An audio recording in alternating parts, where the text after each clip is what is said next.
再來看頂個月哦，台北看守所有2個收容人熊熊無心跳，其中有1個是不幸過往。今仔有民間團體就指出講，最近哦天氣真燒熱，有收容人甲家屬是定情講，認為因的性命健康受到威脅，望講矯正署會當來提出辦法。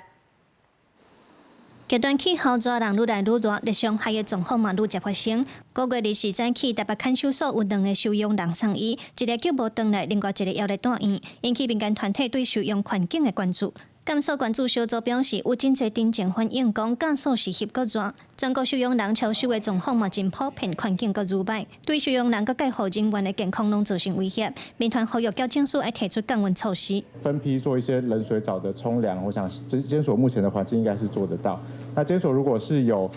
就是比較公共的空調的空間，可以分批的讓收容人就是進去做一些降溫的話，我就可以打斷這個核心體溫不斷累積的這個循環。裡面的監護科的管理員，收容人沒有冷氣，他們也沒有冷氣，所以他們其實是同樣處在一個很艱困的環境裡。那矯正署是先背回講，頂個月台北看守所的案例，收容人本身就有慢性病史，因是甲天氣熱無關聯。針對降溫措施，矯正署以台北看守所做例，表示建物有加做泉水降溫設備，也閣有加熱網仔，嘛有提供收容人啉冰水，甲增加洗身軀沖涼的會所等等。後續會閣同步檢討，看到一寡設備需要改善。不管我們電風扇啊、排風扇啊、壁扇啊，這個天井通風扇，我們都是有溫度控管的哈，這個部分是沒有問題。那